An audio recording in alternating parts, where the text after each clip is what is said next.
Hey, tasters, Stella Belafonte here, and I'm sitting with my special guest, actor, producer extraordinaire, and model, Lance Liverpool, for a tasty, tipsy, slushy episode of Tasty Topics on this Tasty Tuesday.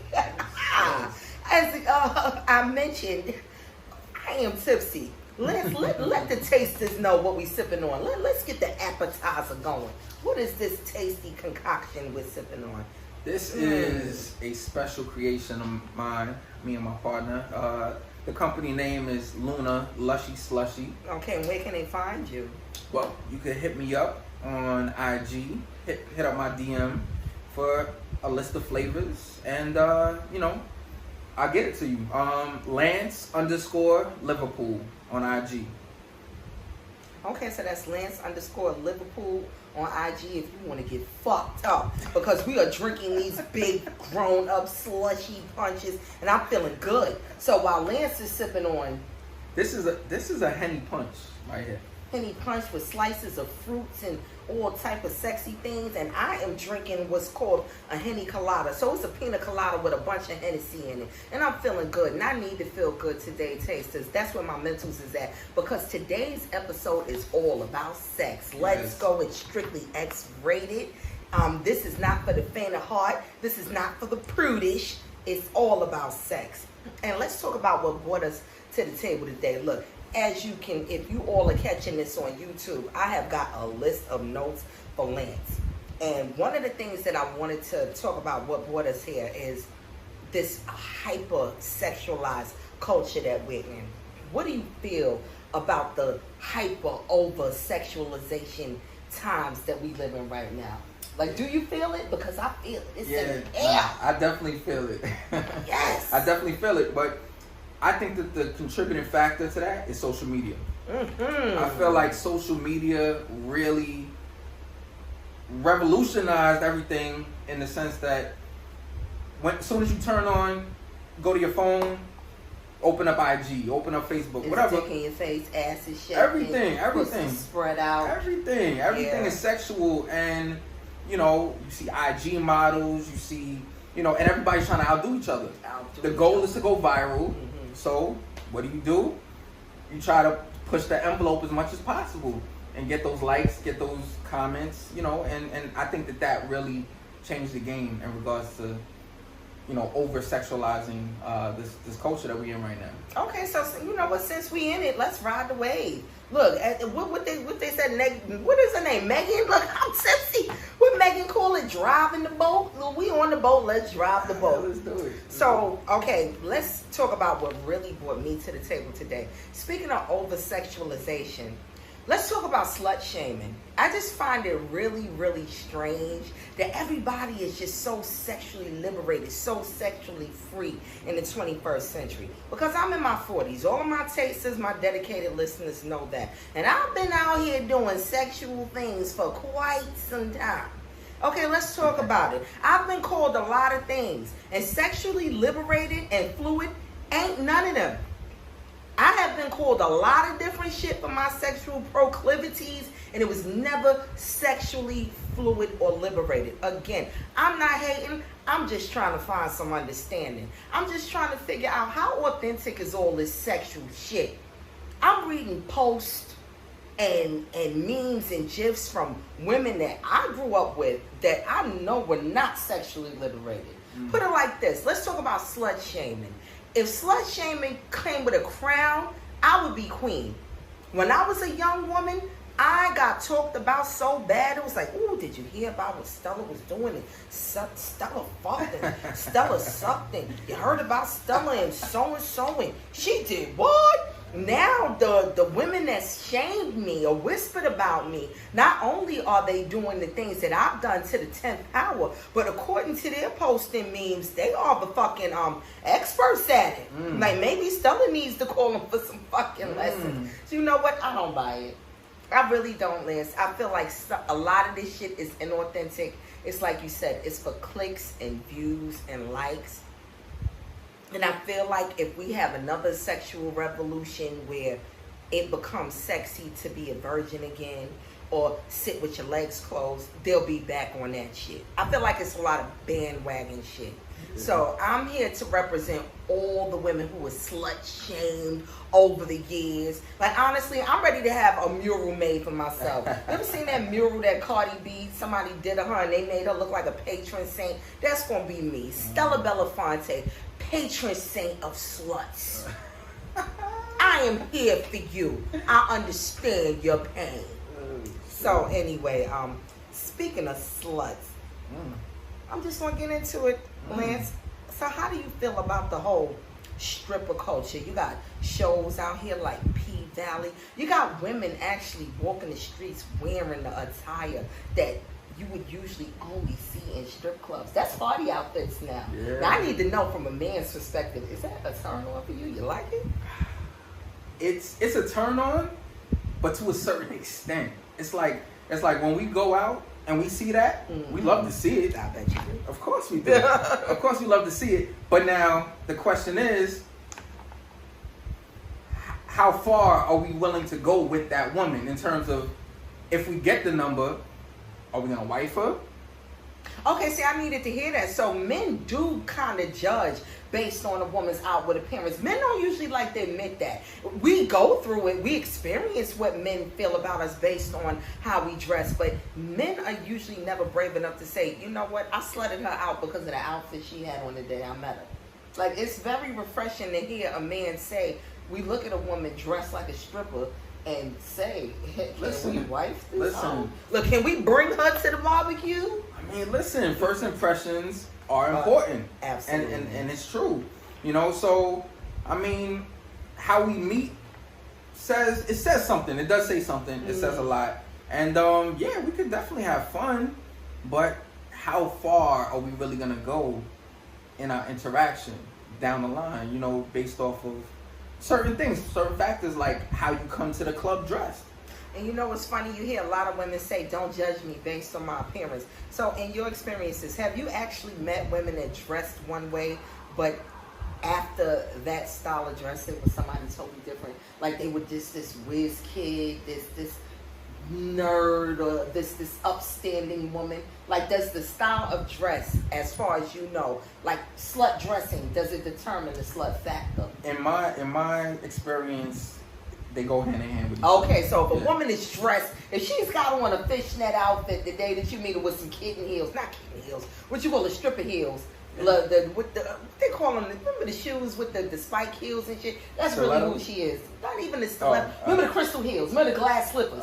See, when I was younger, women strippers were wearing like clear heels. That was the style, glass slippers. So if you meet in some fishnets and glass slippers, she's a fishnet glass slipper type of bitch. Okay. Yeah. Okay, and back to the slut shaming.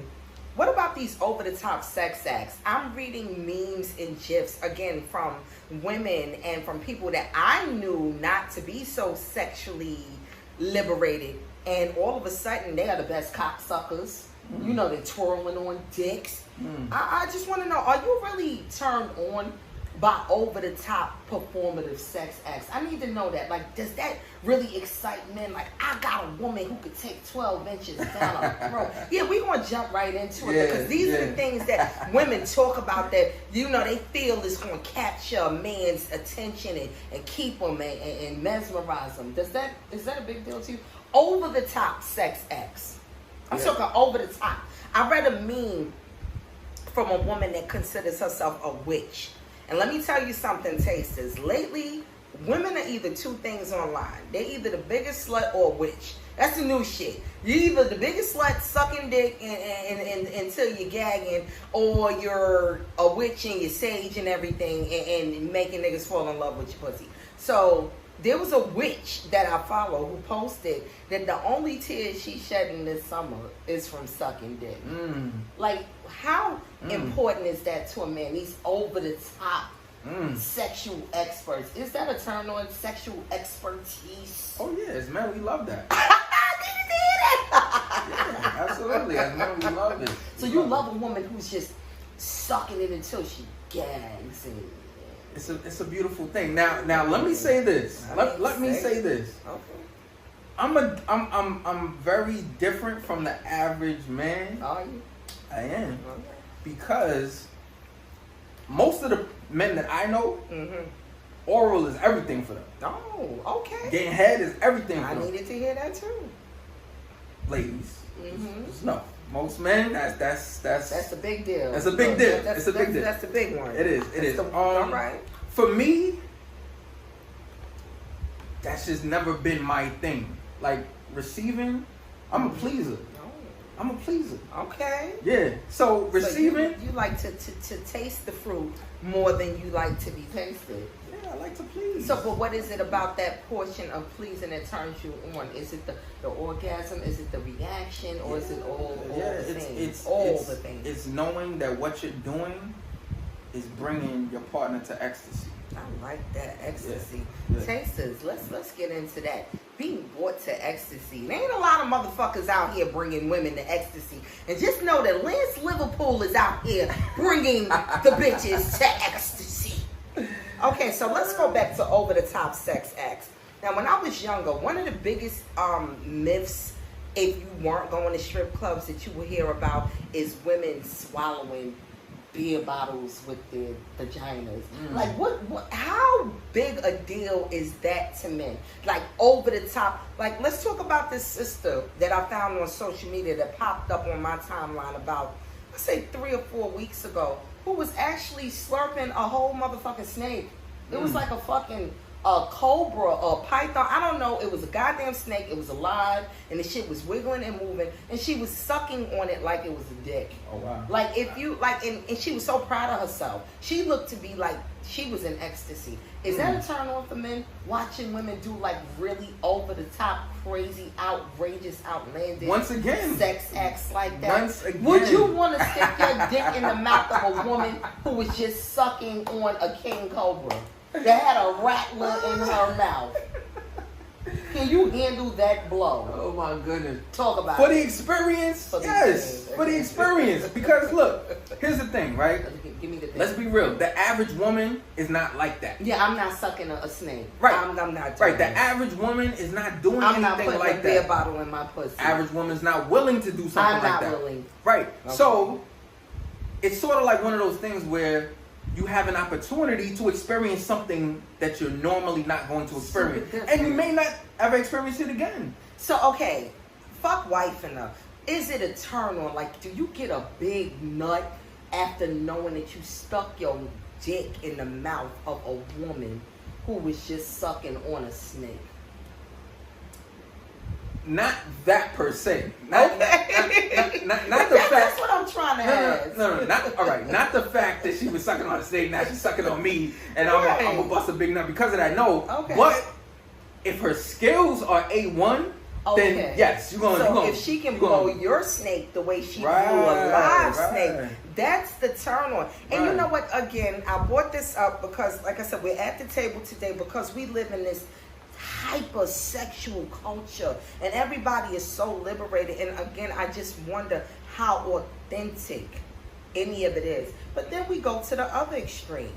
Okay, I'm just curious, what's the real deal about sexual abstinence in women? I feel like when you go online, every other post is a woman proclaiming to the streets, and I say the streets because that's all you're doing is telling men that you ain't fucking no more, or you haven't had sex in months. I feel like, and this is my opinion, you can correct me if I'm wrong, when a woman puts online that she ain't had sex in a year, I feel like that's a dog whistle that only men can hear. And they're ready for, am I wrong? Like if I posted today, I haven't had sex for a year and I'm glad about that. Is that inviting? I feel like that's inviting a sexual energy. I'm gonna be honest with you. Tell me. That's gonna do two things. Go ahead, give it to me. I need to hear it. One, yes, it's going to attract men because men are gonna think like, oh damn, she's super tight. Right now. That's what I was thinking about, the tightness factor. Look, 6 months, a year. I'm gonna keep it real. Like, oh, that's like, a new life. Like I'm the first one in it after a year. Absolutely. Are you listening super tight, to this, like, ladies? Yeah. When you broadcast that you ain't had sex in months to a year, the first thing on a man's mind is the tightness. Not how clean and pure you are, not how special you are as a woman, but that He can't wait to bust that new lock wide open with his rusty key. Yeah. So that's one thing that it does. The other thing that it does is it deters men who want instant gratification. Oh, so you got men that really feel like I ain't got time for that shit. I ain't trying to groom this bitch or coerce her. You know, I actually should think the opposite. I thought that it was a game for men because you know they always say men like a challenge. No, some men do, but other men want instant gratification. Like I don't want that fucking abstinence shit. No, because listen, let's be real. If a woman is proclaiming that she's abstinent, right? And you decide I'm gonna pursue her, you're going into it not expecting to get what you want right away. Okay. It's a long game. So it is a challenge. So it's a challenge. Basically, when women make those proclamations, it's for the men that play the game. But watch out, because you do have men that only want to get with you because you're talking about how tight you are. Because trust me, if you ain't had sex in 6 months to a year, you're pretty damn tight. Right. Yeah. Right. But it's like opening a gift. Let's be clear. Let's be clear. Mm-hmm. There are brothers out here and there are men out here who actually respect that this woman is remaining pure and respecting herself and want her for that reason. So you have correction, there's 3 different type of men that you would attract. Give it to me. So I gave you 2. Right. Well, So I gave you the first 2. Right. And the third one is men who respect it and say, you know what, this is the type of woman who I can. Where they at? Where y'all at? Listen. We're out here. Okay. We're out here. All right. I gotta put on my good glasses to find them. Okay. And I'm just curious. I came across an article about a couple, and they were fairly young, in their very early 30s, who said that they fuck every day. Could you be in a relationship where you and your spouse or your old lady fuck every day? Like, just the thought of fucking every day made my pussy tired. Like, I was wondering, do you take breaks like during a woman's monthly? If I got a headache or a stomach ache, if you know, I just don't feel like it. They said that they, in their marriage, this was a young married couple in their early 30s, and they were saying that they fuck every day. Could you get into some shit like that? If she's on a monthly, there's always a back door. I'm just saying. But anyway, on another note, could I do that every day? Nah, I can't do that. I just wonder, like, what type of battery that they have in their backs, or what they're drinking. Like, are they drinking Lushy Slushies every night? And they might be. Because, and let me tell you something. I don't know about you, but when I was a young girl, the reason why I wanted to get married to have a boyfriend is because you hear about sex, you think that, oh my God, we're gonna have sex all the time. At least me. It was like, oh, it's gonna be sex. You know, when you're playing with your Ken and Barbies, I know with women, you're making them simulate sex. We couldn't wait to have sex. Mm-hmm. But now that I am in my 40s and unmarried and ready for another drink, yes, tasters, for all who can't see, Lance has just presented me with another Lushy Slushy, and I'm tipsy.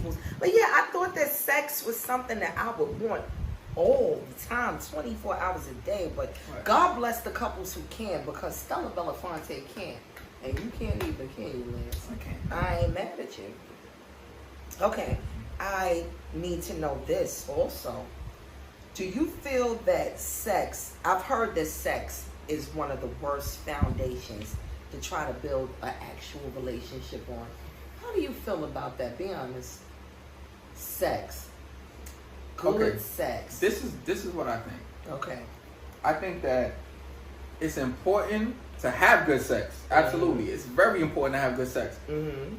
But for a successful relationship, it can't be the only thing that it's based on. So that's not a good foundation. That's a shaky foundation. If that's the only thing y'all got, then yes, that's a shaky foundation. Mm-hmm. Absolutely. Y'all have to have communication. Mm-hmm. You have to have honesty. You have to have, there are core values that a relationship must have in addition to the good sex. Okay, so this is what I think I'm getting at. More so than, this is my real question. You ever met a woman where you weren't sure or didn't know anything about her, but the sex was so fucking mind-blowing it made you say, I can do this for the rest of my life. That's what I'm getting at. Because I gotta be real with you, Lance. I have had sex that was so fucking good in my adult life. And the feeling was mutual, where I think I have gotten a couple of shaky ass relationships started because it was like, this is good. Like, we can do this. We can rock out. Why not? Have you ever felt that? Not really. I mean, if you haven't, I understand. Nah, not off the sex. No. Okay, but you know what? That makes more sense. That's actually more logical. I just wanted to hear it from a man because I have met men. I actually had to part ways with a gentleman years ago who was so addicted to Stella's groove that he was really trying to build a relationship on how good our sex was fucking amazing. But like you said, outside of this sex, it was like, what else was really good? And honestly, not much. Yeah. That's only going to last for so long. Yeah, not much. So I'm just curious, as a man, have you ever felt like a woman has used you for sex? Like you ever dealt with a woman? You know how you got, again, with all of these sexually liberated women. You ever had a woman that made you feel like, no, this bitch don't really like me. It seems like she only called me when she want to fuck. Well, listen. As a reminder, I'm a pleaser. So, yes, I have experienced that. For my pleasing expertise, right? I have felt that way before. Like, oh, I want to feel good, like Halle Berry and Monsters Ball. Yes, I'm giving away I need to feel good. I'm gonna call Lance. So you've been there. I've been there. But did it make you feel bad?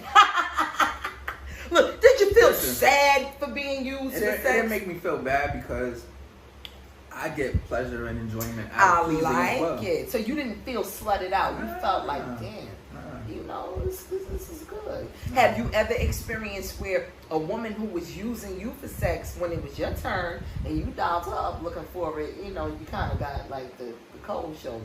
Has that ever happened? Like, damn, bitch, every time you ready, I'm there. But when I want you, you busy. I've experienced that. Okay. Yeah. It's a curious question. Okay, and I'm Q&A. I'm going to throw them at you here and there. Tipsy sex versus drunk sex. No, look, I can't even talk tipsy drunk sex versus sober sex. What do you prefer? Tell the truth. What I prefer? Clean, pure, sober sex versus tipsy, good, drunk sex. Be honest. I'm gonna go with. Honestly, I'm gonna go with sober sex. Why? I like it. Why? Because I can appreciate it more. Like tipsy or drunk sex definitely has its flair to it. It feels good. Inhibitions out the window. But you can remember it more vividly. You can appreciate it more. I feel like when you're sober. And I like those intricate details of sex, and that's why I prefer it. I like it because it seems like when you're drunk or tipsy, it brings out, like, I know it'll bring out like the animal in me, but how pure is it? Like you said, when you sober, that's the real you. Yeah. No liquor, no nothing. Right. That is really who you are, and that needs to be felt sometimes. And I got another question. What about bandwagons? You got people that's on, all of a sudden it's exciting to be crazy, or, nerd sex. Let me tell you a bandwagon that I've been on. I have been on nerds since high school. Nerds? Like nerds. Like glasses, the pimple face glasses with the scotch tape in the middle, nerds. And let me tell you why. Tasters, are you listening? Yeah. I remember somebody put up a post. If you had a chance to kick it with Steve Urkel or Stefan Urkel, who would you pick? Everybody in the comments had different answers, but I feel like the people that I related to the most said Steve Urkel because Steve was lit. You know why? Because Steve was pure. I feel like Stefan Urkel was trying to be something that he wasn't. Steve was who the fuck Steve was. I want to fuck Steve. I want to know who Steve is butt naked in the bedroom. All right. That's how I feel. Hold on. But what sex is going to be better, though? Honestly, I feel like the Steve Urkel sex, because I feel like with nerds, let me tell you what my experiences were with nerds in high school. You really had nerds that was so, look, I'm serious, Liz. Come like, on, don't man. let, What no. experience Look, do I'm nerds going to give it have to you. Let me tell you, to get good nerds, sex? because let me tell you what, one thing about Stella, and I'm sipping my drink, it's a judgment-free zone with me. Right. I make men feel comfortable in their skin. You can come to me naked. Like the things that most people are ashamed of and scared to express, you ain't got to worry about that with Stella. And nerds, what I learned, had a lot of hidden fantasies. There was like a whole group of nerds when I was in high school. They used to sit in the guidance counselor's office just writing sex stories and writing, making up comics and shit. Like this was their fantasy, the life that they couldn't live in high school, that they're probably living now in 2022 with their good nerd jobs, making nerd money and getting all the good pussy. Yeah, exactly. So I was on nerds before the shit was popping. Now you see all of these gifs and memes talk nerdy to me. Let me tell you something else, Tases. Just because a bitch got on glasses and a nigga is wearing glasses don't make them a nerd. It don't make them smart. It just makes them a motherfucker with glasses on. But I have been on the real deal nerds. Like I said, the ones that just sat around watching anime all day, or was into Lord of the Rings and all that shit. I'm talking about the Hobbit stories before they even made it to the movies. I went to high school in the 90s, and I knew kids that was reading them Hobbit stories. And at nighttime, the shit that they did to get off was wild. And I wanted to be a part of that world. So again, Stella Belafonte, patron saint of sluts. So like I said, that's bandwagon shit. All of a sudden, like, nerds and stuff. Is any bandwagon shit going on that you feel like everybody is all of a sudden on that you've been on? Nah. Okay. I can't say that. Yeah, but yeah, that's another interesting thing about me. And we talked. Well, hold on. Give it to me. I'm saying, dig deep thought, into it. Go ahead. On second thought, I've been on big booties. Right? Before they were saying shake your ass. Before Mystical said, watch yourself. I've been on big booties. Okay. Like you know. Now it's a trend. Yeah. Now. Before the BBLs. Before social media. Before Mystical told old bitches with the big butts to shake it. For any of y'all out there who know who Cherokee is. Oh, we know about Cherokee. You know about Yes, Stella Belafonte. Hey, Cherokee, big as your ass is, you can't take no dick. No, I did notice that big old booty. But Cherokee Diaz is definitely a legend in the game. Legend, so she's a legend. She's been a legendary realness, fullness, natural. Yeah, she's been a favorite of mine since I was in high school. Like you said before, everybody got on the big booty bandwagon. You was into Cherokee Diaz. Yeah, she's definitely a classic. So okay, going further into sex, are you open to trying? How old are you, Liz? You don't have to give your 38. Okay, so you're in your late 30s. You ain't reached 40 yet. At your age, are you set in your sexual ways? Are you still open to trying wild new things? Oh, I'm always open to trying new things. Absolutely. I'm very open. I feel like you can't knock something until you try it at least once. You know, or almost anything. Not everything. Okay. Almost anything. But yeah. I'm very You're open I'm very to open. learning new things. Like I felt like at my age you couldn't teach my old ass new tricks, and I gotta be honest with you. I'm an old dog that has learned some new tricks. I'm gonna put it out there. I had a man a while ago with his fine ass. This man was so sexually fluid and liberated. We had spent all night in a hotel with his fine ass. And we were getting ready for fucking. Okay. We had just gotten to the hotel. And we had just got out of the shower. But he was sitting in the bathroom on the toilet. He wasn't shitting, Tases, just to let you know. He was just sitting like, just taking a breather because we had been drinking or whatever.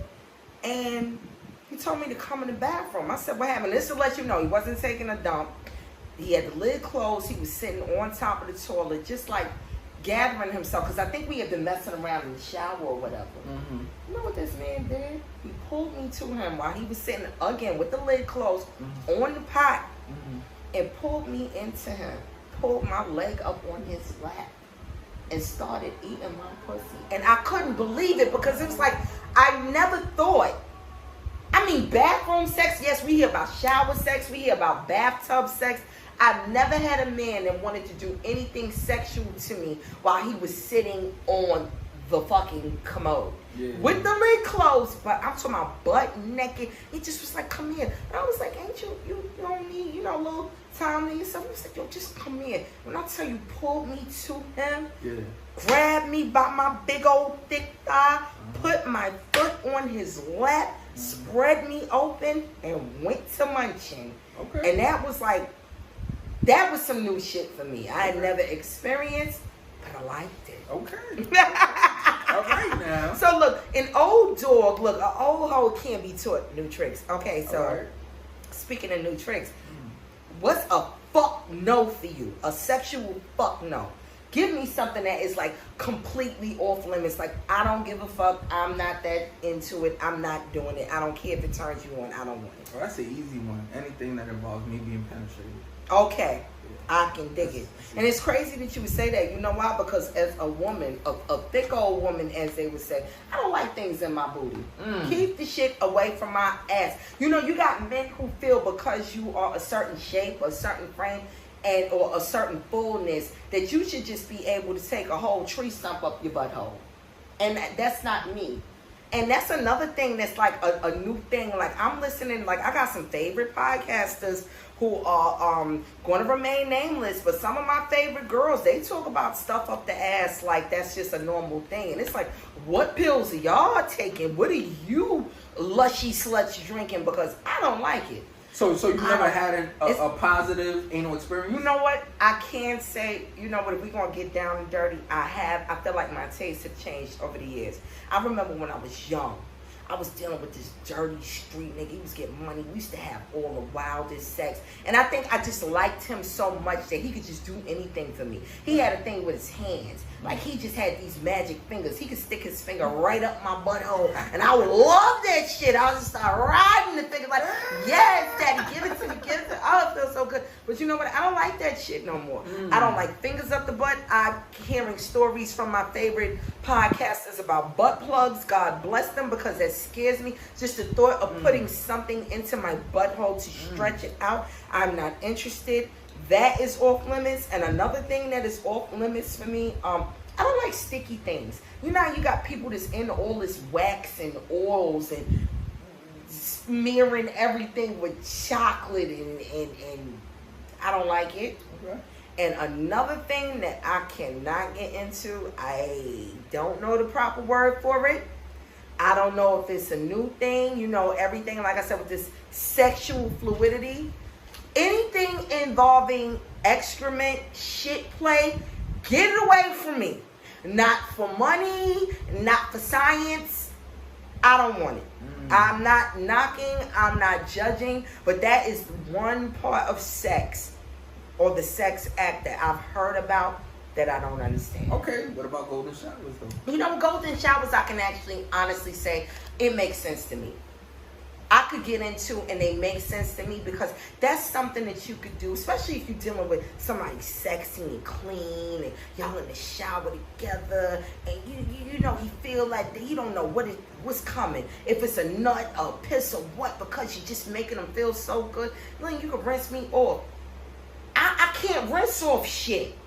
I remember when Big talked about it in the interlude, a bitch that wanted him to shit all over her, like, nasty girl. I'm gonna be real with you. I knew the man. I'm hoping that it was only jokes, because he never was discussing that shit with all the rest of us. And then look, for those who know, everybody know that my situation, and I feel like a lot of his shit was jokes, because I don't know a woman in her right mind that would enjoy being shit on. And if you do, like I said, I'm not judging. Again, like I said, that's just a fuck no for me. I'm gonna take a sip, and I'm gonna keep it on a fuck no. Yeah. Okay. So this is what else I want to know. Speaking of fuck no, are there things about a woman's body, no matter how much you thought you liked her or wanted her? Let's just say it's a woman you never had sex with, and you were looking forward to the sex. Is there anything about a woman's body that once she gets them clothes off, it could turn you off so bad that you might go limp. Talk about it, Lance, because I got a few things. You know what?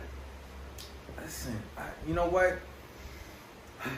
Some men would say stretch marks. Not me. What would Lance say? Is there anything about a woman that physically about her person that I'm talking about anything? It doesn't have to be with her vagina. It doesn't have to be stretch marks. Like anything where once she took her clothes off, it was like, ugh. Well, all right. Well, listen. In the last episode that we had, we touched briefly on the different orientations of vaginas. Okay, right. So my thing is, ugly pussy. If it don't look, what they talking about these aesthetically pleasing. Yeah. You said, see, go ahead. Aesthetically pleasing, appealing. That's I get you. So an ugly pussy is a turn off. Yeah. Ain't nothing wrong with that. Speaking of ugly pussies, I'm just curious.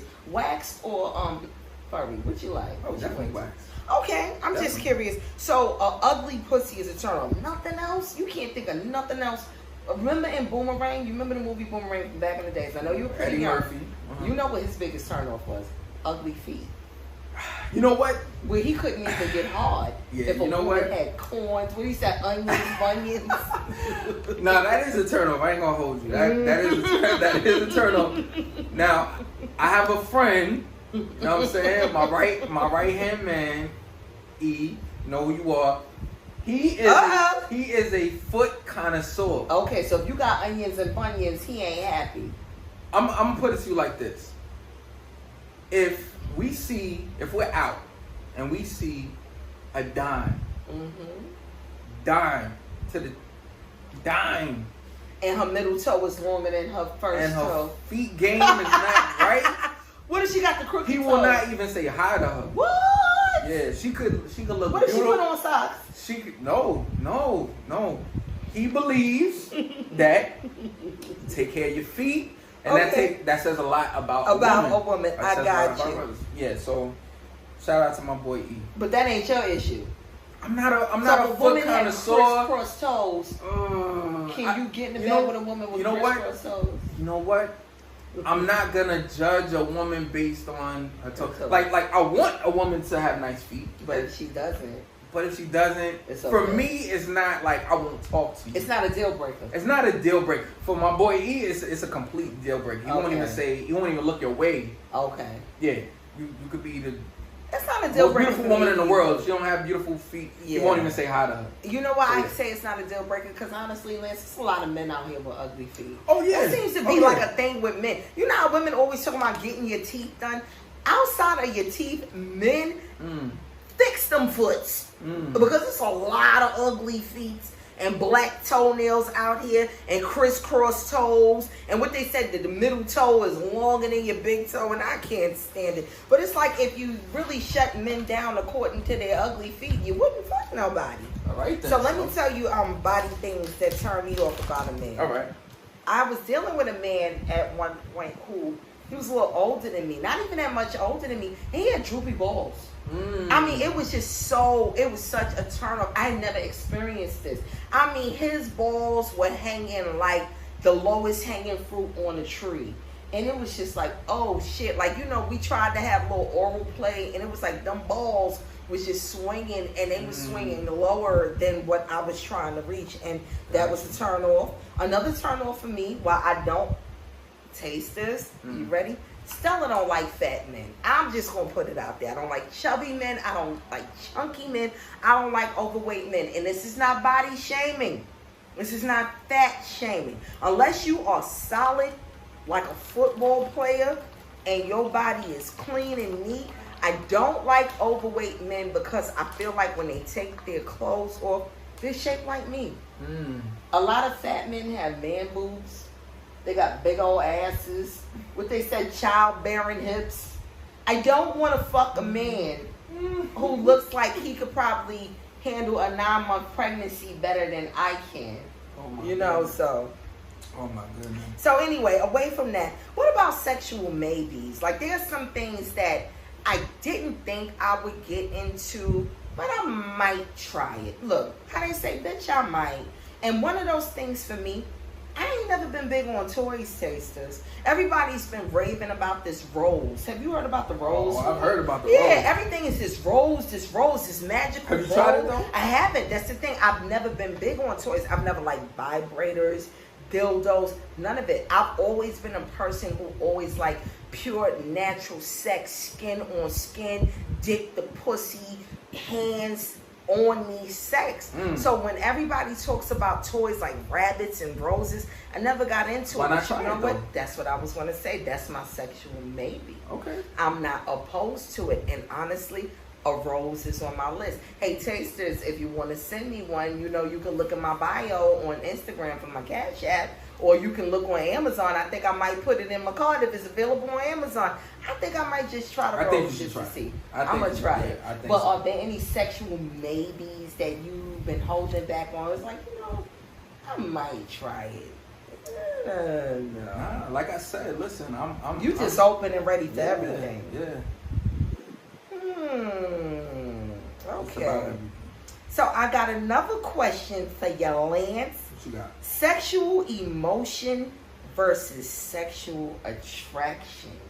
Let me explain what I mean by that. Have you had your best sex with people that you were emotionally involved with, like you were just so emotionally invested in because they were just such a good person and made you feel so good? Or was your best sex with a no good piece of shit woman with a bad body and big lips and juicy pussy, and that's where the fireworks? So basically, flowers versus fireworks.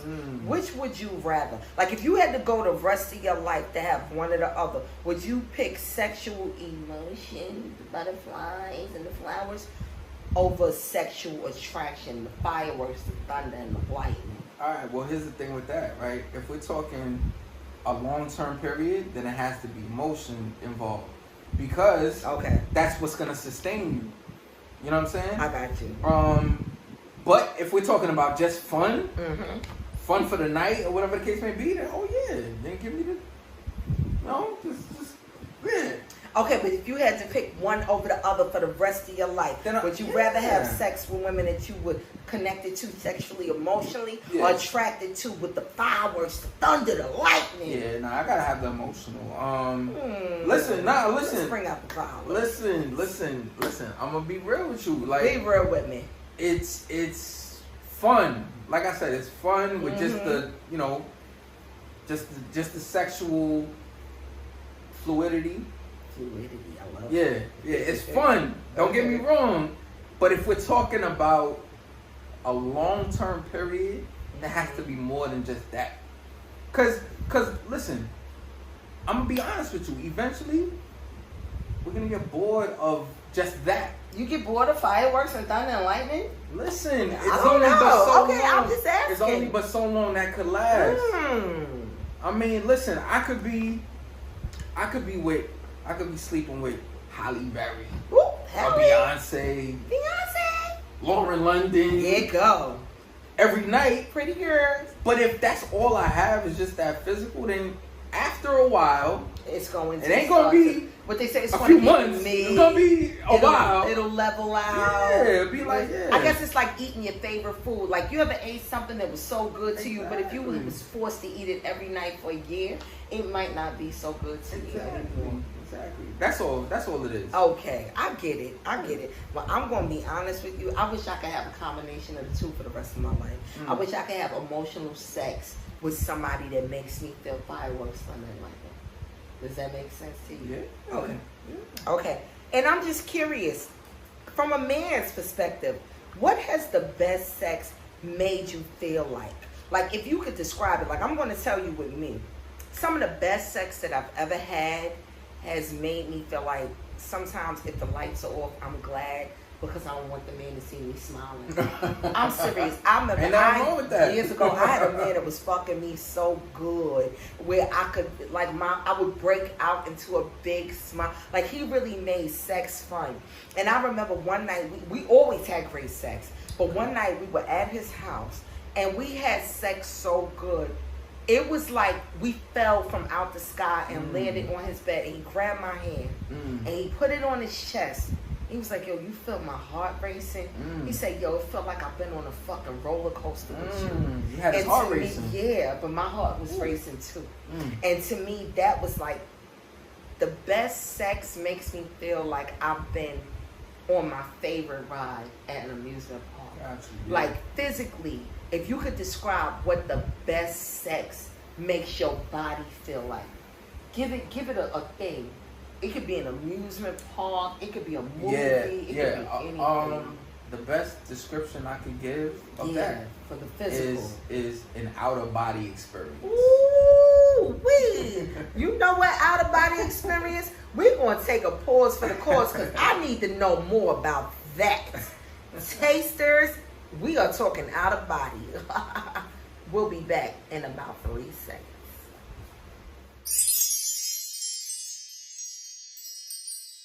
Hey, tasters, we are back. That was about a 3-second in your time pause for the cause.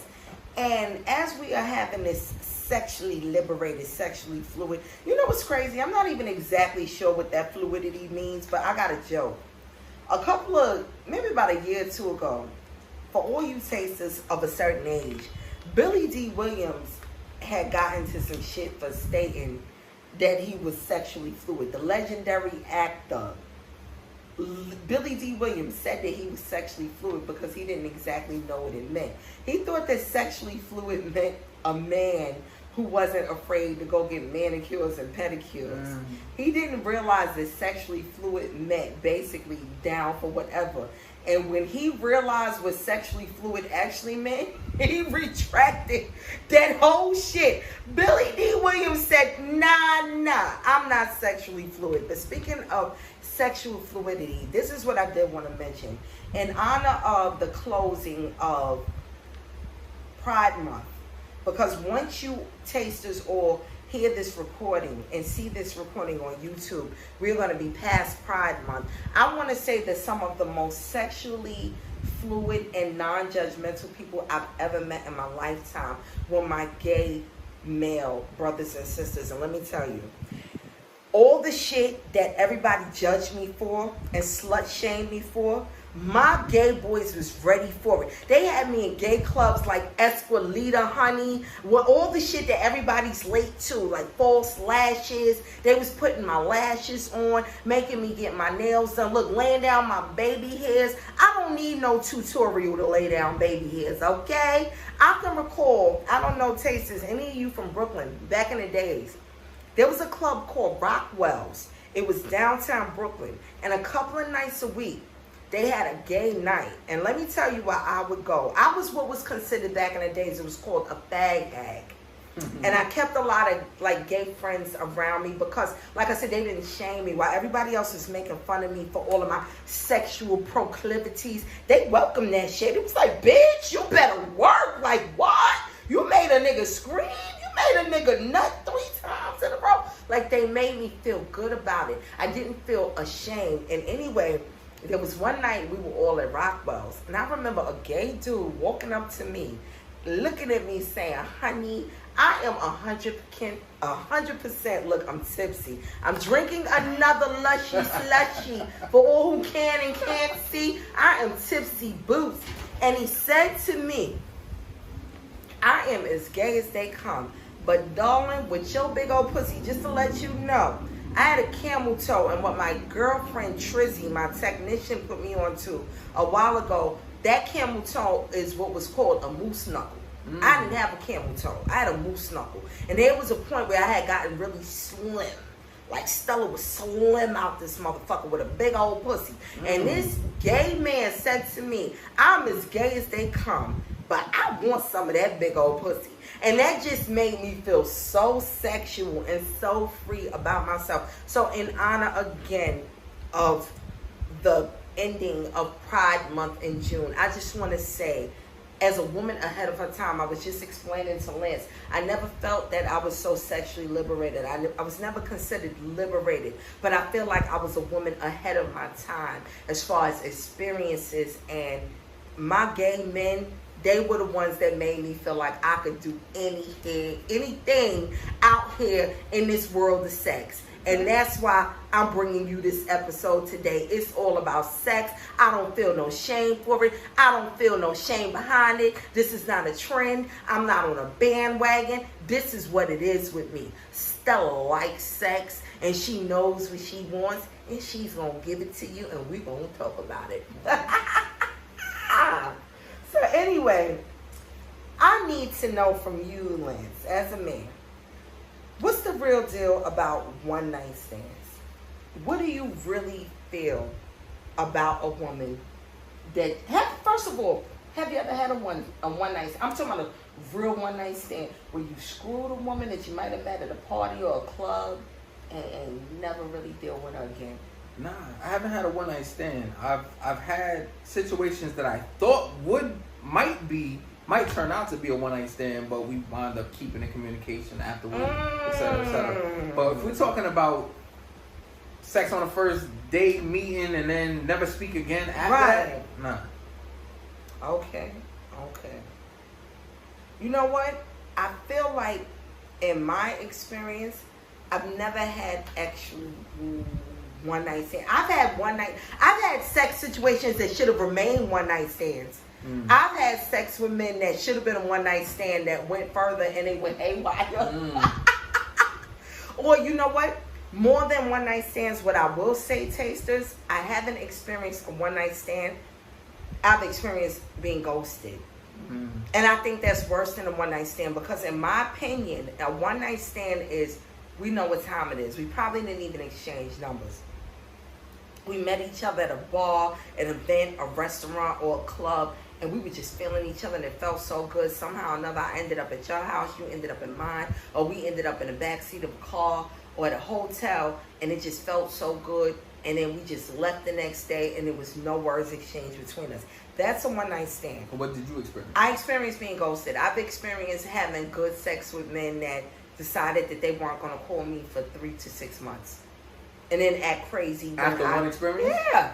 After one or maybe two, and then decide that, after they didn't call me for 3 to 6 months, that something's wrong with me because I don't want to deal with their bullshit. It's like, if you have sex with me today, in June or July, and I don't hear from you again until September, I consider myself ghosted. And I don't want to fuck you again. And you have men that have a problem with that. So to me, I've experienced dealing with men that tried to turn a situation into a one-night stand, but that's not what was on the table. And it just didn't feel fair. Like I said, more than a one-night stand, it felt like ghosting. So you have never experienced an actual one-night stand. No. Okay. So now we talked about the good and the one-night stands. You know what we got to get into? The bad. Okay. Be honest. What is some of the worst sex that you've ever experienced? Come on, we've all had a bad night, a bad day, a bad something. Come on. As fine as you are, Lance Liverpool, you can't tell me that your fineness is the reason why all of your sexual experience have been top-notch, A1 perfect. Get the fuck out of here. Look, I know you fucking lying. Come on, you've had to have bad sex. If you've had bad sex before, and we all have, I know I have, what made it so bad? For me, the worst sex that I've had is a woman who doesn't care about whether I get off or not, right? So my thing is, like I said earlier, I'm a pleaser. Okay. So my primary objective is to make sure that my partner is being pleased during our experience. That's my primary objective. So regardless of anything, I want to make sure that she's taken care of first. Okay. Right? Before I even think about busting off. So when she was just coming, getting nut after nut after nut. You know how they have the meme where you press the button, nut after nut after nut, and with no regard for your orgasm. And then when it came time for me, it's like, what the fuck was she? You know what? I think that's what's called. Correct me if I'm wrong, Tasters. Isn't that what's considered a pillow princess? Have you heard that term? Yeah. So you dealt with a pillow princess. Mm-hmm. That's so unfair. And see, as a woman, I can't abide by shit like that because I want to leave a mark or impression. That's why when I have gotten ghosted, I'm so insulted because I feel like, look, my sexual prowess is so major. It's like, how could you want to not see me afterwards? Why would I not want to please you? I want to please you to the point where I'm like imprinted in your brain, like a what they call this shit? Like I want to be branded into your brain, you know? So it hurt your pride a little bit. Yeah, that's a pride thing. But let's talk about the worst sex I've ever had. Okay. I actually wrote a story about it. There's a site that I'm a part of where you can tell your own stories, and I wrote about it, and it got so many likes and so many views. I was dealing with a gentleman. I guess you could call him a sugar daddy. It was one summer. Look, it's always, I feel like, you know, they always say winter's cuffing season, but for Stella, summer seems to be my season. Where the men, I guess because they see me, you know, got the sundress on, you got the hips out, the booty out, and the titties out, looking good, you're glowing, you're shining. And I was dealing with a gentleman one summer who was being very, very generous to me. Let's just say that. He was sponsoring and funding a lot of shit in my life, and I wasn't fucking him. So when I did finally decide that I was going to bless him with my gifts, it was on a night where we had been out to dinner, he and I. He treated me. We went to a hibachi restaurant in Sheepshead. It was really good. And I got so drunk. You see, we drinking these Lushy Slushy SeXXXpisode. Let's just say I drank about 4 of those in a row worth of cocktails at this hibachi restaurant. And he was fat. And I already explained in this episode that I don't like fat men. And I always felt like he was shaped like a balloon animal. So after about 40 strong-ass cocktails, he was no longer shaped like a balloon animal to me. And I really said, you know what? I could fuck him. Worst night ever. Lance Taster's worst sex ever. This big, fat, sweaty man was full of energy, full of stamina. As I described in my Writers Guild, he could do it on all fours in a squatting position like a sumo wrestler, standing up. He wanted me swinging from shit, hanging from shit, legs spread. He wanted to turn me into a whole circus acrobat. When I tell you, by the time I finished fucking this big, fat, sweaty man, and that's another turn off for me. I do not like sweat all over me. I don't care what you look like. Do not sweat all over me. And it wasn't just regular misty perspiration. I'm talking about like drops and buckets of sweat. Patrick Ewing sweat. Yes, Patrick Ewing, you know, like just scored all the points by yourself sweat, circa 1990 something, all over me, and I hated it, and I hated him. The next day, everything was tossed over, turned over. I couldn't find the TV remote. I couldn't find the phone. I had made mention in my writers section that I felt like I had just finished the Iron Man triathlon, and it wasn't even worth it. And I can honestly say, Tasters, Lance, in my lifetime, that has got to be the worst sex. But wait a minute. Hold up. Help me understand something. Aside from him sweating on you, what was bad about it? You said he had the stamina. But it wasn't good stamina. It's like I wasn't even getting to enjoy the sex. It's like I was auditioning for, they used to have a show, you know how they got Dancing with the Stars now? Yeah. They used to have a show when I was a little girl where you would do like Circus with the Stars. I felt like I was auditioning to be on Circus with the Stars. Like I could have walked the tightrope after sex with him.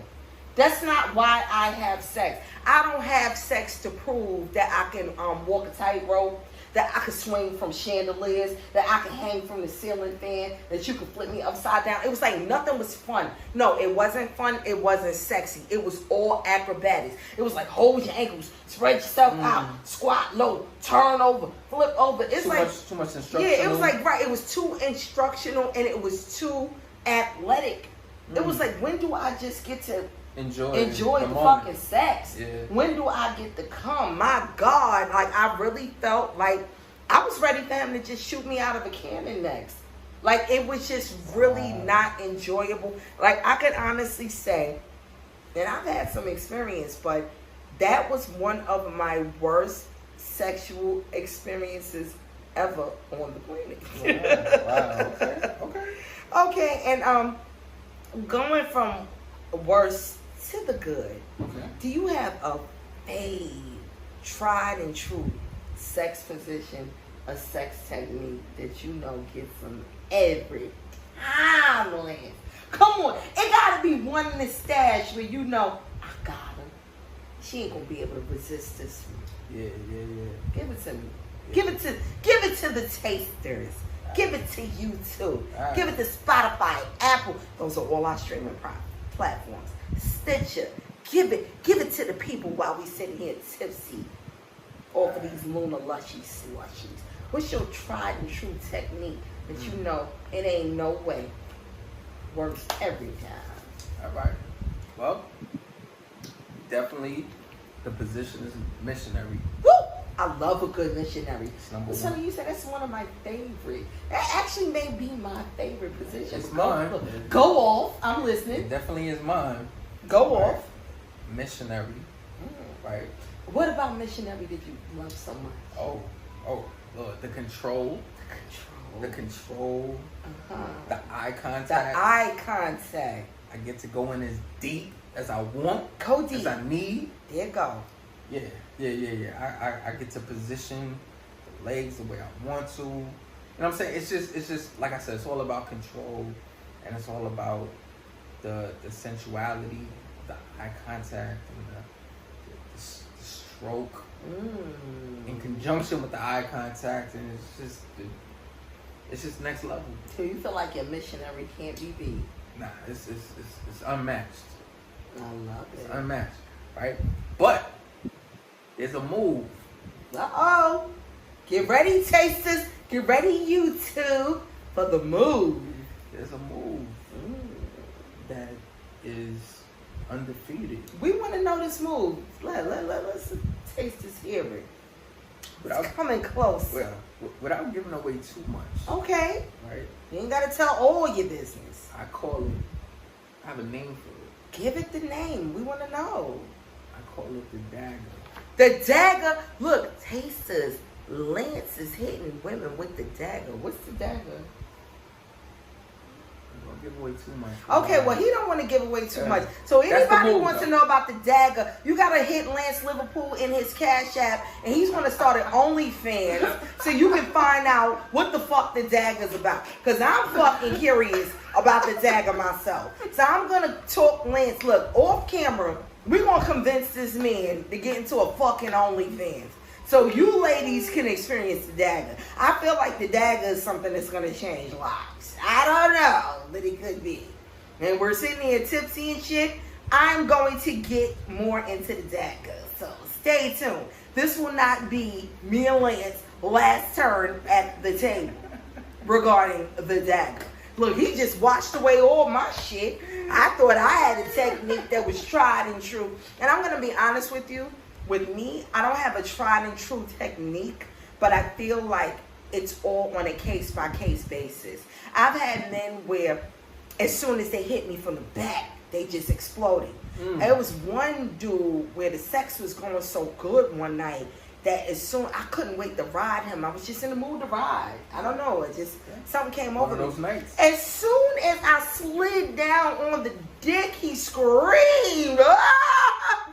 And that's something that we spoke about before. You said we did. that you've never had a woman make you scream. I did say that, yes. But tasters, I gotta let you know, women, fuck moaning. One of the biggest ego boosts in my lifetime as a sexually active woman has been the 1 or 2 times, or the 1 or 2 men that I was able to take to the point that they actually screamed. Like a savage, carnal scream. If you have not experienced that, all you witches and all you strippers and all you hoes, that's something you need to tap into. You ain't saying nothing until you've made a man scream. Well, anyway, next question. I'm curious. Do you think, Lance, that you still will be screwing when you're old and gray? Yeah. I'm talking about like old, like, let's just say with God's blessings that you make it to 75, 85, possibly 90. Listen, sex is always going to be something that's going to be enjoyable. I don't care how old you are. It's going to be something that's enjoyable. I like it. So, absolutely. Absolutely. I'm just asking. Listen, I'm just curious. Listen, let's be real. You know, after a certain age, erections aren't as strong as, for men as they used to be. So as long as there's blue pills around, I like it. I'm in there. I'm in there like swimwear. I like that. Well, I'm going to be real with you. There was a point where I thought that there was a cutoff age for being sexually active or enjoying sex. Like when you get into the nursing home or when you get past a certain age. Let me tell you what changed that. Back in 2009, when my grandfather passed away, and I was so hurt and I was so distraught, his best friend, who was actually a few years his senior, had come up with his wife for my grandfather's funeral services, and they stayed at our house. Let me tell you what I encountered. We called him Uncle. I'm going to call you out because they're both gone now. My Uncle Fenton and my Aunt Thelma. I was walking up the stairs and I heard them having a conversation. And my Uncle Fenton, at the time, who was about 91 years old, was trying to convince my Aunt Thelma to go out for a night on the town. Wow. And when I tell you that blew my mind, Lance, he was like, well, I know we didn't come here, for something, for a joyful experience, but why can't we go get a drink or something? And I was blown. He was fucking 91 years old, Lance. And he was trying to convince his lady that they need to go out and get a drink. And when I tell you they were sharp and old, they drove up to New York in a brand new fucking Mercedes-Benz with fur coats on at 90 and 80 something years old. And he was trying to convince her, and it gets even better. Okay. There was one point while they were staying with us where I passed them in the hallway and they didn't see me coming. Now, mind you, at this point, Uncle Fenton got glaucoma, cataracts, the whole shebang. 91 years old. And I caught him slapping my Aunt Thelma on her ass. See, that's love. At 91 years old. That's and love. I gotta be real with you. I never thought that at that age I would give a fuck about sex. I just thought that there was like an automatic switch in you that you would just stop wanting shit like that after a certain age. And when I watch Aunt Thelma, ooh, rest in peace to Aunt Thelma and Uncle Fenton. But when I tell you, you two inspire me. So I do plan to be sexually active and excited in my old fucking age. Beautiful. They sealed it for me. Beautiful. So, let's talk about throwbacks as we come into a close on this tipsy, tasty, Lushy Slushy topic. Now, let's talk about throwbacks. What's some of the wildest sexual, well, I would say non-sexual experiences that you may have had? I'm going to give you one. When I was fresh out of high school, about 19, 20 years old, I entertained the idea of being a phone sex operator. Okay. Again, I thought I was a woman ahead of my time. And I don't even think the movie Girl 6 was out. If it was out, you remember Girl 6 about a woman that wanted to be she actually was a successful phone sex operator.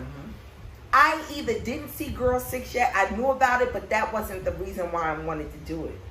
And when I was fresh out of high school, 900 numbers were the thing.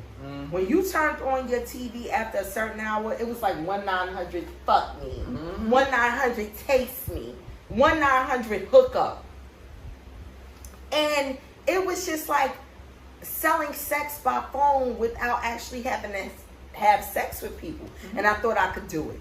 So anyway, I remember letting my fingers do the walking. Back in the days, for all of you young tasters who ain't familiar with this, we had a book called The Yellow Pages. So anything you wanted to look up, from escort services to phone sex operations, you just looked in the Yellow Pages and you found it.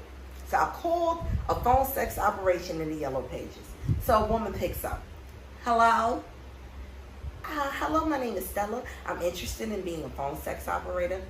You know what this bitch said? What? Okay, make me come. Lance, I wasn't ready. Oh, wow. So I said, hey, big boy. She said, okay, have a nice day. Damn. So that was a sexual throwback that I just wanted to talk about. When people talk about like sexual fluidity and being sexually liberated, like I have had some experiences that will blow your mind and make your head spin. Again, for the last time, Stella Belafonte, patron saint of sluts. Hey, I tried, but it didn't happen. And you know what? I didn't take it hard. It made me laugh. I just felt like that part of sexuality I wasn't ready for. And I wasn't as ahead of my time as I thought. I didn't know that being a phone sex operator was so intense. You know, that the vetting process was so major. So is there any sexual throwbacks that you can remember that you thought about? Oh, man. Wow. Like if you remember from back in the days where it's like, we don't do that anymore. Well, I've done that, and that was some shit from my younger years that I don't do. Like, if it ain't, look, if the answer is no, it's just no. Like I said, we are talking to Stella Belafonte and Lance Liverpool, but Stella Belafonte has done a lot of shit. And in my tipsy state, I'm recalling a lot of different shit. Oh, man. Well, you know what? Tell me. You brought up a throwback for me, so I'm gonna bring it back up. Let's do it. You brought up Rockwell, downtown Brooklyn. Right. Okay. Now, I didn't know about the night that. Yo, a lot of people didn't know about the LGBT. Yeah, I didn't know about that. A lot of people. Right. A lot of people. But it was like secret society stuff, and I was a part of it. Yeah. My boy JG, right? He put me on to an underground stripper night that they had. Oh. At Rockwell. Okay. So, yeah, it was an underground. That sounds like a good time. Yeah. Now, when you say underground stripper, because you had the gentlemen's clubs that were like exclusive. Like I can remember back in the days, Legs Diamond. What was that shit up like past Yonkers that everybody used to go to? The one that they discovered Amber Rose. Like everybody knew about those. When you said an underground stripper night, that means it was probably some wild shit. Yeah, underground is sometimes you might need a password to get in. Ooh, speakeasy. I like stuff like that. Yeah. And it's like you don't really find stuff like that anymore. Or it's not authentic now. Like if you see it happening now, it's like everybody's on the bandwagon. You got a phony password. It's a fake speakeasy. Like you can remember a time when it was a real speakeasy. Like the password is, or you ain't get in. Yeah, you got you. You know, you get a text. Like it ain't some shit you can find on Eventbrite. Right. Oh no, it's not publicized. You get a private text message. Got you. With the password and all of that. But yeah. So yeah, those were the events that I could recall. Okay, I like it. And to end this is what I want to talk about to all you tasters, because I feel like this gets confused and misconstrued a lot of times. The following terms: trains versus orgies versus group sex. I see a lot in posts when they talk about like sexy men. You see women putting in the comments, choo choo. Let me tell y'all motherfuckers something. If you ain't never experienced a train, I've never experienced a train. Let me put that out there right now. For all my tasters that don't know what a train is, let me ask you, Lance, what's a train to you? A train is one woman with multiple men. I say about 3 or more men. Absolutely.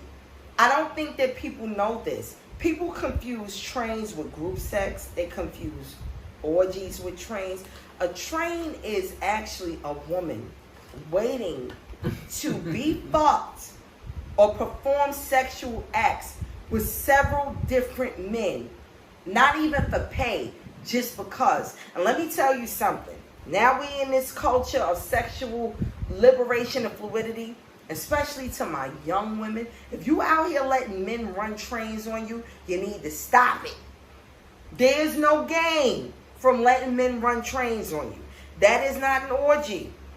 That is not group sex. Let me tell you, tasters, I have experienced group sex, and group sex was fun. Years ago, I'm talking about in my very early 20s, when I was about 20, 21 years old. I was out there. Stella was sexy. Stella was young. Stella was curvy. I had a girlfriend. I had a couple of dudes who was coming up from the South that was getting money back and forth between the South and New York. When I say getting money, you can decipher what I mean. And they were just looking for a good time sometimes. And there was one weekend, this was my first experience with this, where these dudes came up. They came up from maybe South Carolina. And they chilled with us. And we just stayed in a room. We had the blinds down. We had blackout blinds. I had never experienced this. Mm-hmm. And they had an apartment with blackout blinds. And we had all this food and all this liquor.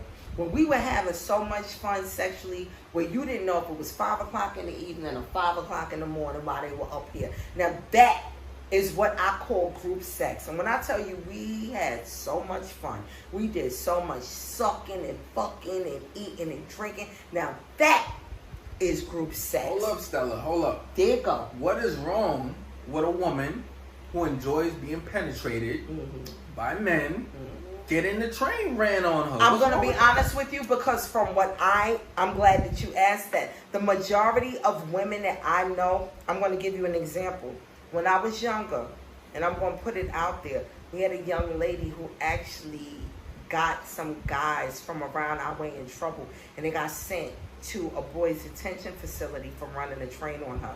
Because generally trains, there was something like really sinister behind it. It was never like a clean thing. It wasn't a good thing. And from what I see, it's not adult women. In my experiences, from what I know or what I've observed, it's not really grown adult women. It's just letting a line of men take turns on them.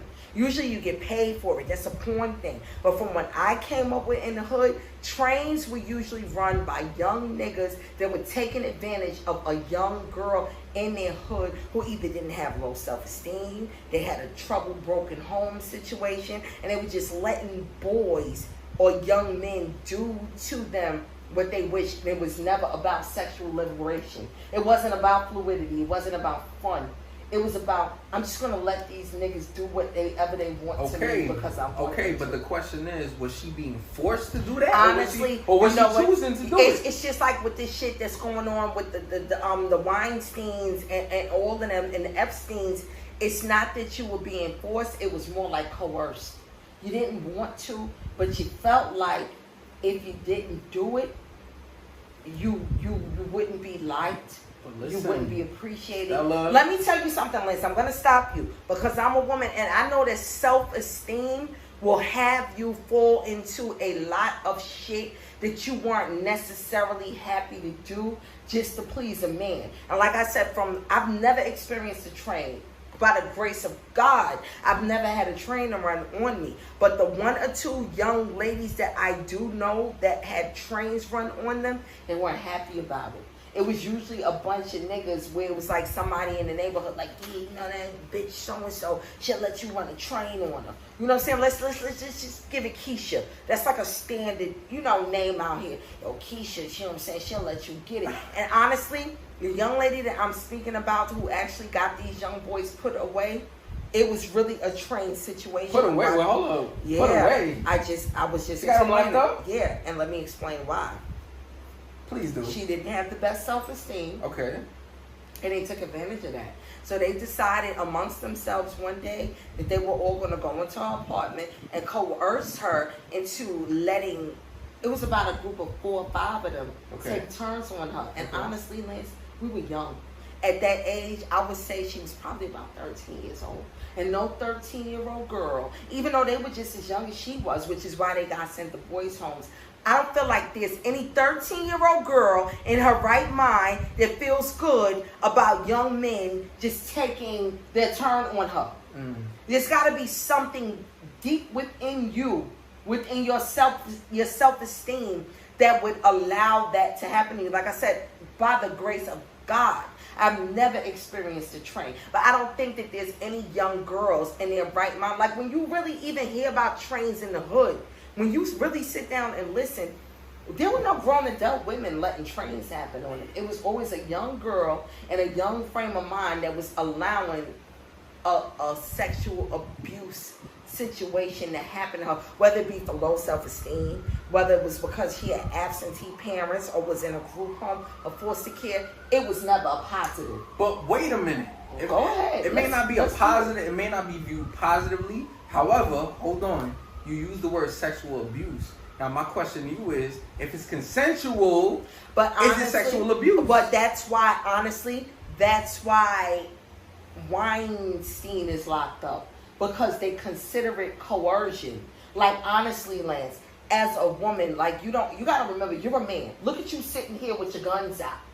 You get what I'm saying? With your tank top on. You're being a gentleman. God forbid the table turn. You get what I'm saying? No matter what, most women are no match for a strong man who's coercing her into doing something that she didn't necessarily want to do. And you got to remember, like I said, most trained situations that I know about are not adult women. How many adult women outside of paid orgies and porn do you know that she's sitting around getting trains run on them? Unless they have like a drug problem or something. But most women in their right minds are not just sitting around letting get trains run on them. You never noticed that the train stories you heard are usually about young girls or underage girls? Because you're being coerced. You don't feel good about it. You feel like this is what I got to do. Or, you know, I can honestly say, because of my rep, but the things that like I said, with my sexual proclivities, I really had niggas that didn't understand why I wouldn't let a nigga run a train on me, because I don't fucking do that. Because I don't have to. And I'm not going to let you coerce me into some shit like that. I don't care what you heard about Stella. I don't do trains. But you had some young women who weren't strong enough against that. Okay. Or tough enough against that. All right. But it comes down to the point of choices. I'm going to be real with you. Hold on. Go ahead. We're talking about coercing. But the thing is, regardless of that, a choice is a choice. But how many, like I said, if you can show me an actual situation where a young girl felt good about a train being run on her, then I won't argue with you. But the majority, like, even if you can ask a woman my age, let's talk about my age, that can go back. I really wish, like, these are the times where I need more guests. I wish that I could sit down with a woman my age who had a train run on her in the past, who can honestly say, this was my choice and I felt good about it. I promise you, you won't get one. All right, I object.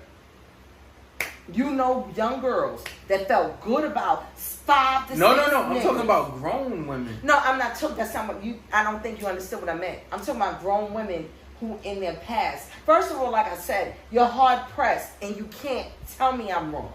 Look, this is my Taurus shit that I'm on. You'll be hard pressed to find a grown adult woman outside of either an group sex situation or an orgy situation who is comfortable allowing a group of men to wait in line to just take turns on her. That's a very rare thing. That's usually something that happens to young women who feel like they have no choices. I don't know anybody at 45 years old that's just laying in a bed, legs spread, ass up in the air, with a line of 4 or more men waiting to have sex with her. Unless, like I said, they got some habits or some shit that needs to be treated that they can't control. No, so you know women? Talk about it, because I don't know women like this. Listen. I do not know women like this. If you know women like this, correct me, I'm wrong. Okay, I will correct you. There is a lifestyle There is a lifestyle. I'm not talking about group sex. We're talking about train.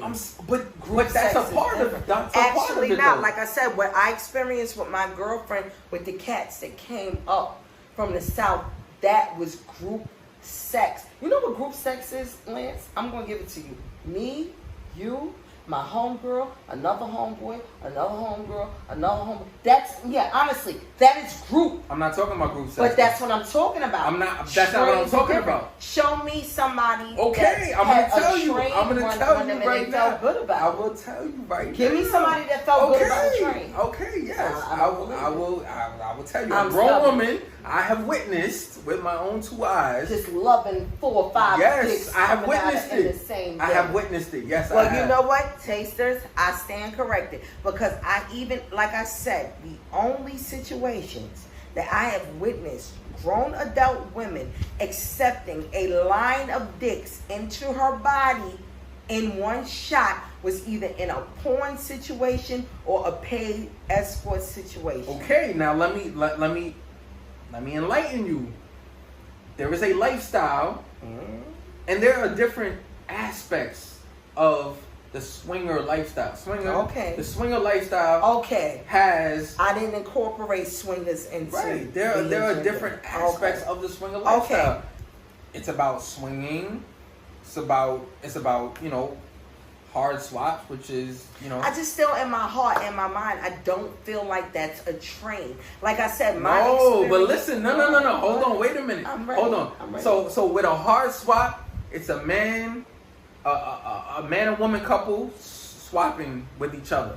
A soft swap is maybe just the women playing with each other, right? Soft swap. And the men watching the women play with. That's a soft swap. Woo. But now in the swinger lifestyle, there's a lot of aspects with that.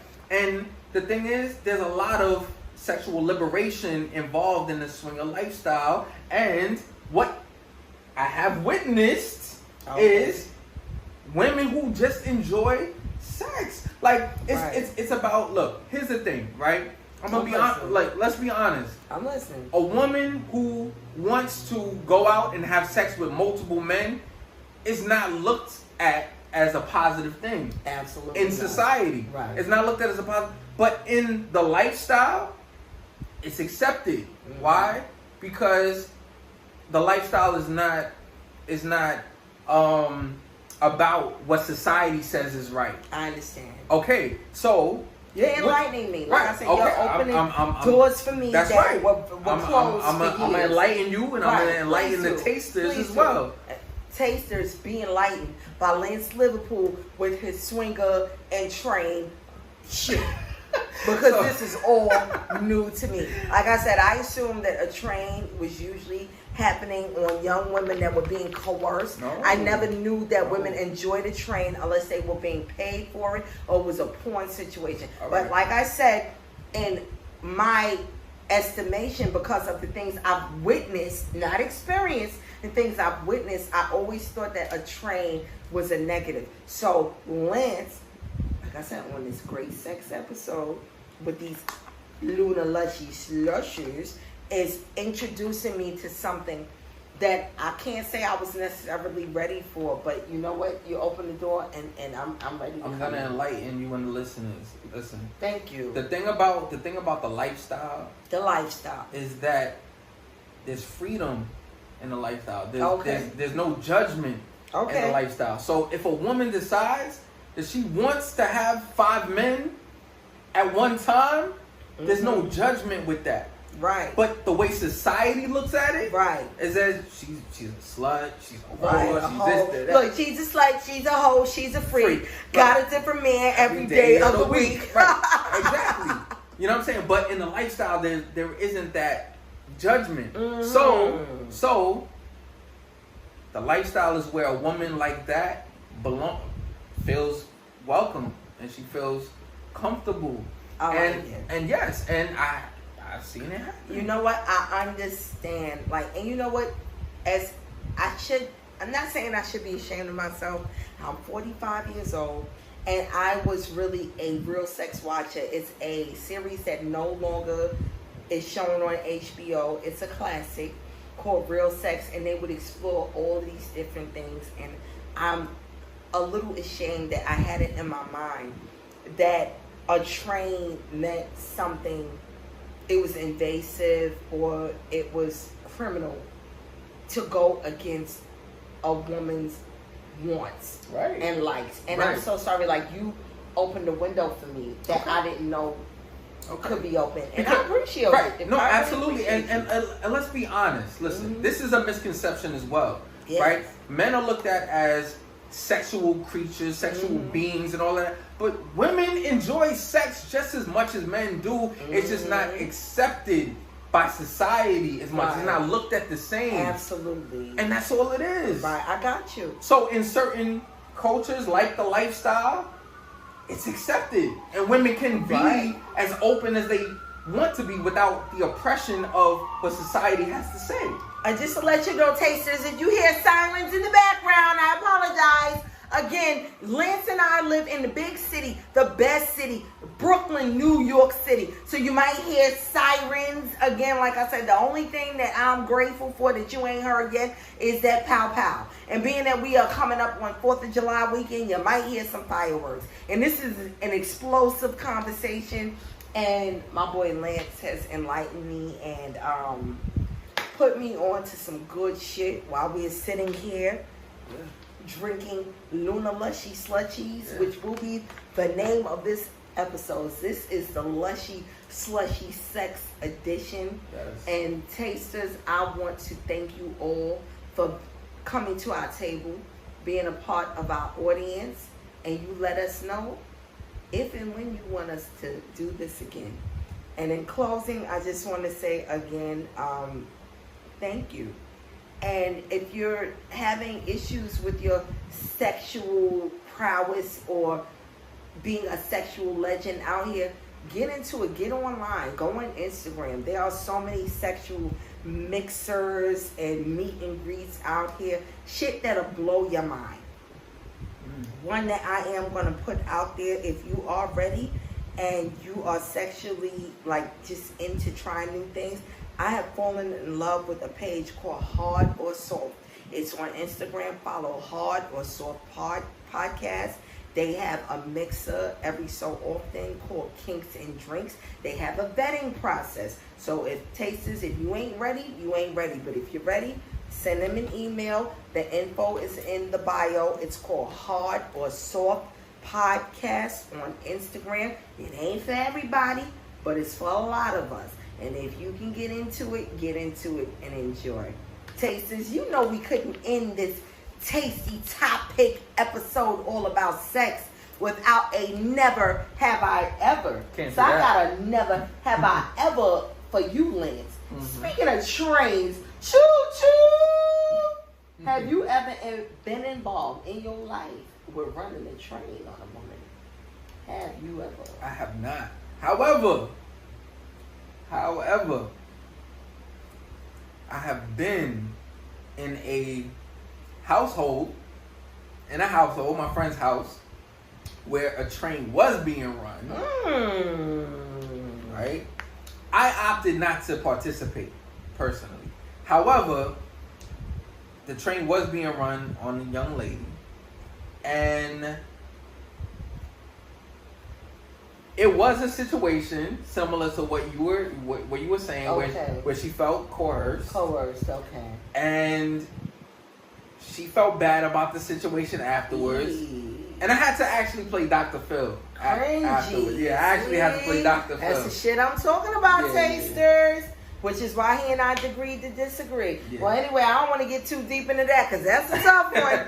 But so you've been on the outside looking in at a train, basically. So, I was, and I was actually labeled. I was actually labeled the lame.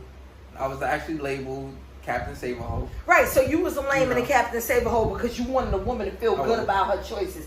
Ain't that some shit, tasters? Have you ever made a man into a 1 minute man? Oh, hell fucking yeah. I think I was talking about that. 1 minute man? Yeah. And you know what? I don't think that I finished. There was a gentleman And we had been up all night having fun. We was partying. He was another one of these cats where it was like some of the best sex I ever had. So we would sit in my living room and he would say, let's take it to the bedroom. He would want us to take my tablet to the bedroom so we would watch porn, because back then there was no Fire Stick. This is how many years ago it was. So we would watch the porn in my bedroom and we'd get it cracking. So I was ready to give it to him, Lance. Mm-hmm. And the dick was like this. Mm-hmm. But all they can't see, it's like a fucking arrow. Just imagine a bow and arrow. For all of my Spotify, Google, Stitcher people, I'm doing the arrow arm. He was so stiff. As soon as I slid down on the dick, he let out the most primal scream. I'm talking about as soon, I didn't get the pump, I didn't get the squeeze. All I did was slide, and there was the nut. So that answers your question. Yes, I have made a man. I have made a man under a 10-second man. Damn. Yes, Stella Belafonte knows her shit. Brothers, go. Don't be a 1 minute man, please. Right. Don't get involved with Stella Belafonte if you can't handle it. So again, that is the end of this tasty episode. I enjoyed my time today with Lance. Like I said, I'm going to find out some secret exclusive shit off camera. See if he wants to share it on camera. And thank you for sitting at my table today. Thank you again. I'm tipsy. I'm fucked up. Again, go to Instagram and follow Lance Liverpool. Lance _ Liverpool. So you can get some of these Lushy Slushies. He's got all the shit that you need to get you right and to turn a motherfucker into an under 1 minute man. Right, Lance? Let's go. I don't condone that, but yeah. Okay. Bye.